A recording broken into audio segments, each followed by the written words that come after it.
My name is Lainey Hartley, 35 years old, eldest daughter, fixer of Wi-Fi, keeper of passwords, quiet accountant of feelings. I live in Austin with Liam and our two kids, who still prefer cardboard boxes to whatever comes inside them. If the family group chat pings at 11 p.m., my phone is the lighthouse, and if a bill gets weird, my card is the dock they tie to.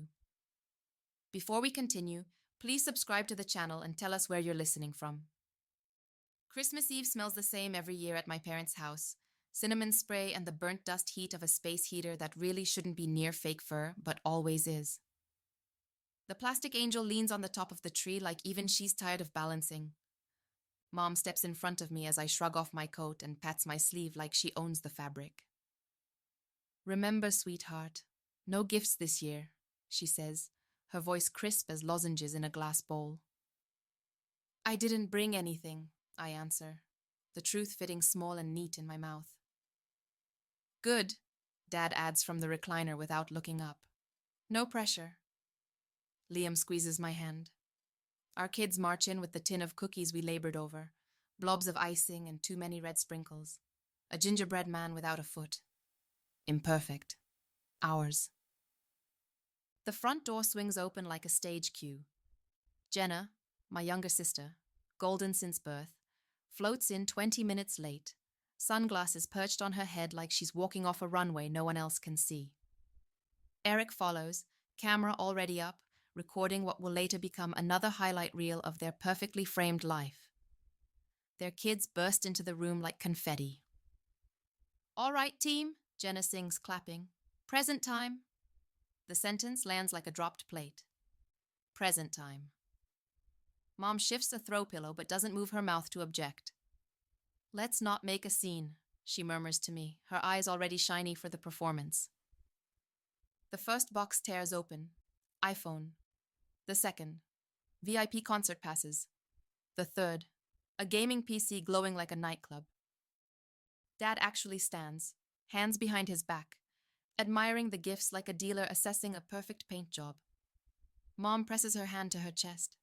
"Oh, Jenna," she says, smiling as though the words are scolding. "We said," I start.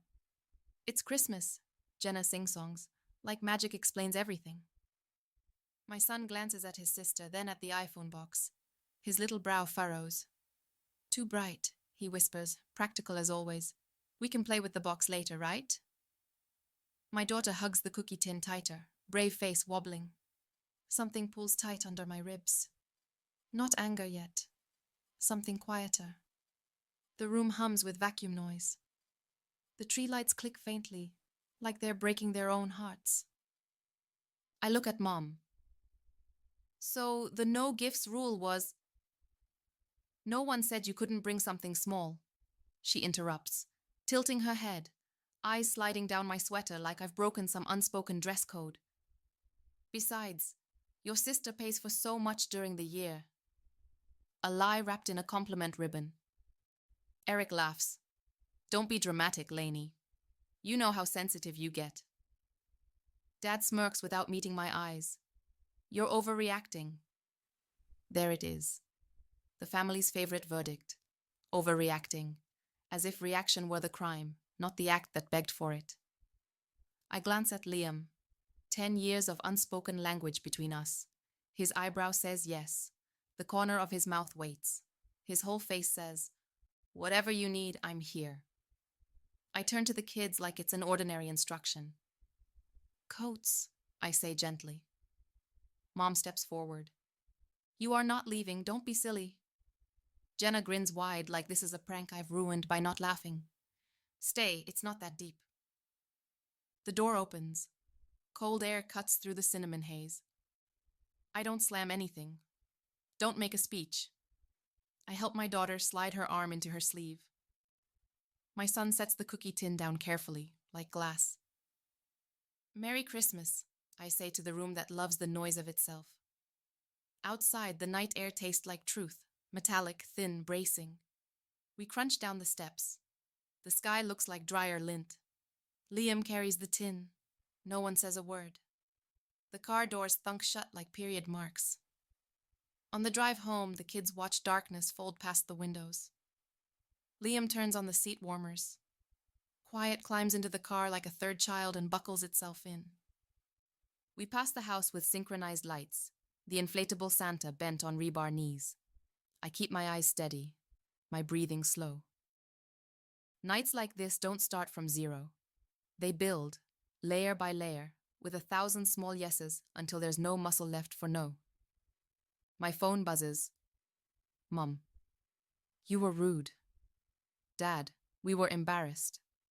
Jenna, champagne emojis and a photo of her kids with their glowing gifts. At home, the house exhales around us. The radiators rattle, the soft tick of the kitchen clock, the quiet that doesn't demand performance. I set the cookie tin on the counter. The red sprinkles have bled into the frosting. Glitter that got tired. Liam leans against the counter, silent. That's his mercy. He lets the feeling have its shape before he tries to fix it. Say it, he says finally, voice warm as oak. I look at the dark window and see my reflection. Woman with icing on her sleeve, jaw tight, 2 small heads behind her building a fort out of couch cushions like walls that might actually keep bad weather out. I'm done, I whisper. He nods, the kind of nod you can live inside. Then do it. The house is colder than usual when we step inside. Not because the thermostat's off, but because the air here doesn't lie. It doesn't pretend to be cinnamon warm or wrapped in forced cheer. It just sits there, honest and still, the way quiet does when it doesn't have to dress itself up. The kids toe off their boots without speaking, their silence not heavy but steady, the kind that fills a room without asking permission. Liam locks the door with that deliberate click that sounds like a line being drawn. I stand in the entryway longer than I should, coat half off, breath catching in the space between what I've done and what I won't undo. The radiator grumbles, the clock ticks, the kettle hums on the stove as Liam moves through the kitchen without asking me what's wrong because he already knows. Steam curls in slow ribbons, smelling faintly of the coffee grounds he measured with the kind of quiet precision that makes me feel safe.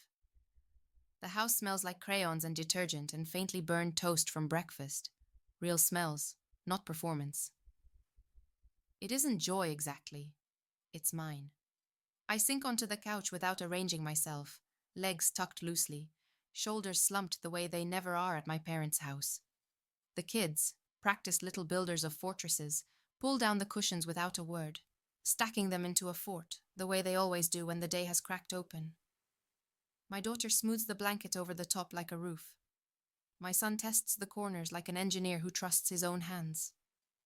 Watching them is like watching something inside me shift from ache to decision, a slow unfurling I almost don't recognize. My phone buzzes on the coffee table.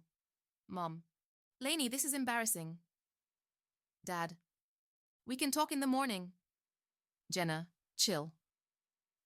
I stare at the screen like it's some performance still happening on a stage I already walked off. I don't reply. I let the messages pile up like snow against a door that won't be opened. Liam brings me a mug and sits down without touching me. That's the thing about him. He doesn't rescue feelings from their shape. He lets them exist until I'm ready to move. The first sip burns my tongue in a way that feels earned. I knew this year would break, I say finally, my voice low and steady, not shaking the way it used to. He lets out a quiet laugh. Better in a living room with Santa than in a hospital parking lot, he says, and we both remember that Christmas years ago when my family turned an emergency into my responsibility, like they always did. The quiet around us isn't empty. It's alive with small, ordinary sounds. The kettle cooling, the radiator sighing, the kids whispering inside their soft kingdom. I open the group chat again, not because I want to respond, but because old habits die harder than declarations. Their words are the same script they've handed me for years. You're too sensitive. You ruined the night. She didn't mean it. Why can't you just let things go? I scroll and realize something subtle but seismic. I'm not reading this as a daughter desperate to fix a story. I'm reading it as someone who walked out of the theater and finally noticed how good the night air feels. Liam shifts closer, his hand hovering near mine, warm but not demanding. Say it, he says softly. I'm not fixing it this time. The words drop into the room like something with weight, a brick, a key, a promise. For years, their crises have been kindling, and I've been the match they expected to burn for them. I bought the gifts they forgot, covered the bills they ignored, absorbed the blame they refused to name. Then they got to pretend the calm was theirs. But tonight the machine is quiet, and for the first time I don't feel guilty for turning it off. I look at the mug in my hand, how steady it is. I've been paying for their peace, I say. Every month, every year, time, money, space in my head, and they don't even see it. Liam doesn't flinch. Then stop paying. The sentence lands soft but sharp. Stop paying. Just stop. Upstairs, the fort collapses and the kids erupt in laughter. Their sound travels through the house like warm air through vents, reaching corners. No apology from my family ever did. I walk to the kitchen, pick up my phone, and open the Notes app. The cursor blinks like it's daring me to say what I already know. I will not be paying for your bills, your subscriptions, or your emergencies anymore. This isn't punishment. This is mine. You built your house on my hands, and my hands are done holding it up. I don't send it yet. But it glows there, small and alive, a quiet little bomb only I can hear ticking. Liam leans against the doorframe, watching me. You don't owe them a speech, he says. I know, I answer, because I do. You'll still give them one. Yeah, I admit, because clean endings deserve clean words, even if they're ignored. I set the phone down on the counter like a card I've finally decided to play. The house holds its shape around me. The night isn't waiting for me to explain it away. The fort upstairs rustles with whispers and secret plans. Liam presses his forehead to mine. No speech, no demand, just the solid weight of someone who knows what it means to stand next to a decision instead of trying to soften it. I'm proud of you, he whispers. I breathe out slow, like exhaling someone else's winter. Me too. If someone asked me where it started, I wouldn't say Christmas or gifts or money. Not really. I'd say it started in that house where I grew up, where moods stuck to the walls like wallpaper, where silence could tilt the room before words even arrived. When I was 8 years old, I already knew that love in our family was a currency, and some people were just richer than others. Dad's moods were weather, sudden and absolute. And Mom measured love in the language of what could be accounted for, what could be explained, what could be justified.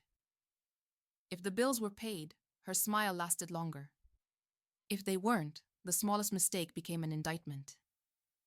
And even when everything was fine, Jenna's mistakes always cost less than mine.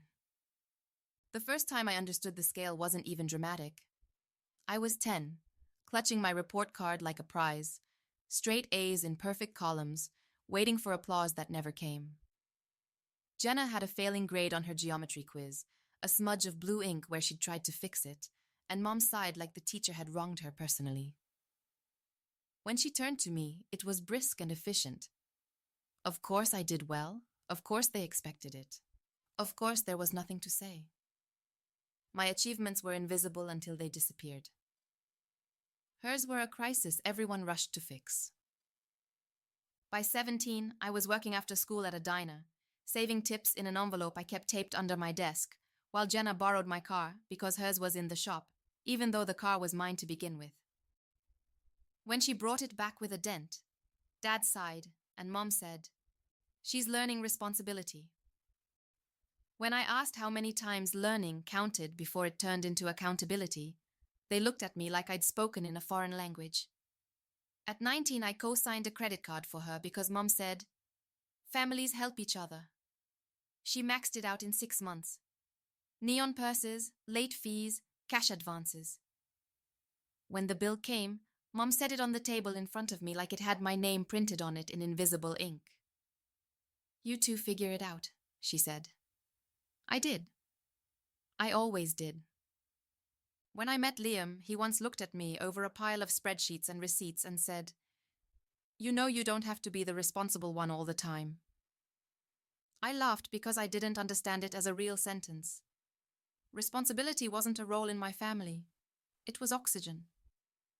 Our wedding was quiet, a backyard lit with borrowed bulbs, a space where nothing needed to be staged. But my family never respected boundaries they didn't build. It started as tiny, almost polite requests. Mom's Netflix wasn't working. Dad's sports subscription was down. Jenna needed to be added to my Amazon just for a few weeks. Those weeks stretched like gum stuck to the bottom of a shoe. $30 here, $12 there. Small, invisible leaks that kept me tethered to their lives even when I tried to pull away. Saying no was never just no. It was drama, guilt, accusation. One Christmas, Dad forgot to pay property taxes. He called me with that soft sugar voice he used when he wanted something he already believed was his. I paid. A month later, he told the neighbor he'd handled it himself. That was the rhythm. They built the house. I held it up. They got the credit. Every December came with a new rule. No gifts this year, or handmade only, or a $20 limit. Always cloaked in fairness, but always written to fit someone else's needs. And every year, Jenna's gifts glimmered, expensive, glowing, and Mom smiled like it was a miracle she'd blessed us with. My offerings were called thoughtful, in the tone people use for participation ribbons. That was the shape of it. Not one wound, but hundreds of small cuts, tiny and practiced. Liam saw it before I did. One night, he looked at my bank statement and pointed to Dad's gym fees sitting in the middle of my grocery budget. "Why are you paying for this?" he asked. "He forgets to cancel things," I said. Like that made it logical. Liam shook his head softly. "Then he can forget to pay for them too." But I didn't stop then, because love and obligation had always worn the same face in my family, and I couldn't imagine peeling them apart. They'd trained me carefully, quietly, to believe a good daughter gives, a better daughter gives without complaint, and the best daughter never lets the machine stop running, not even to breathe. 2 weeks before this Christmas, Mom sent the message. "No gifts this year. Times are tight." Liam glanced at me when I read it. I shrugged, tired, thinking maybe this year would be quiet. Then Jenna posted a picture from a gaming store with the caption, "Big surprise coming." I wasn't even surprised. It wasn't betrayal. It was just the same scene, same stage, same actors reading lines I'd memorized too well. The thing about patterns is they don't reveal themselves in thunderclaps. They live in the quiet. They live in how easily people reach for your wallet because they know your reflex is to hand it over. They live in how you disappear when they say, "You're just so good at these things." They live in the sound of your own yes becoming background noise. And I'd been background noise for so long that I forgot silence was an option. So when Jenna walked through the door in her gold jacket and the lights hit the wrapped boxes like they were diamonds, I didn't feel surprised. I just felt done. The morning light drifts across the kitchen floor like nothing happened, soft and unbothered, the kind of light that has no interest in the wars people fight beneath it. The kettle hums, the radiator sighs, the house holds itself in that stillness that always comes after something breaks. Liam places a mug of coffee beside me without saying a word, the same way he's done 1,000 quiet mornings, and I wrap both hands around it as if its heat is the only thing tethering me to the world I've just started building for myself. My phone buzzes on the counter, face down, an insect trapped under glass. I don't have to look.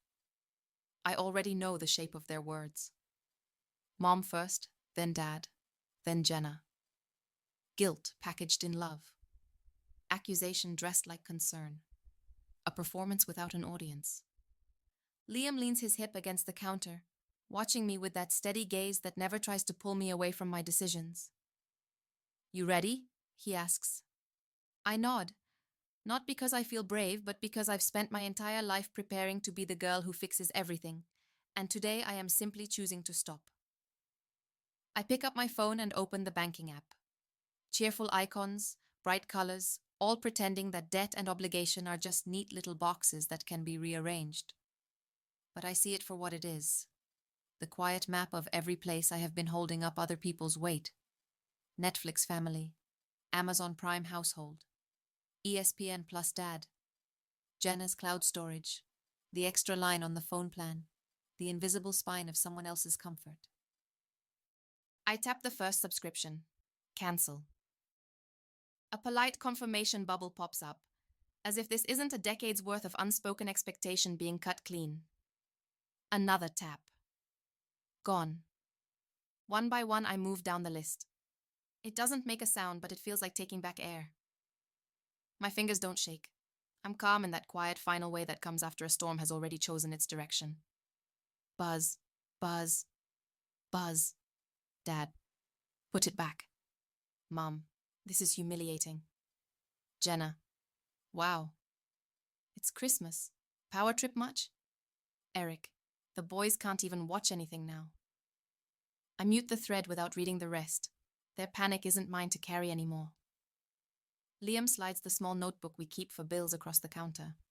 A list. Groceries, utilities, our life, just ours. I glance at the total, not the way I used to. Anxious, calculating, subtracting family emergencies from my children's future, but the way someone looks at something clean. He doesn't have to say anything. We both know this moment has been years in the making. The kids are in the living room building another fort, their small voices rising like warm air through the house. I open the family group chat, the one that's been a tether for so long it practically hums under my skin. My thumbs move without hesitation. Starting today, I'm ending every shared card, subscription, and payment in my name. You have 24 hours to update your own accounts. After that, my accounts are mine. No apologies, no softening, no cushioning the blow of their own dependency. I press send. The soft whoosh of the message leaving feels like a match being struck, not to burn something down, but to finally light my own way. The replies come fast, like a reflex. Mom, this is humiliating. We're family. Dad, you're being dramatic. Jenna, selfish. Eric, unbelievable. They are loud, desperate, like people pounding on a door that has already been locked. And then the silence between their messages grows longer, stretched and strained, like a rope they've pulled too many times and finally snapped.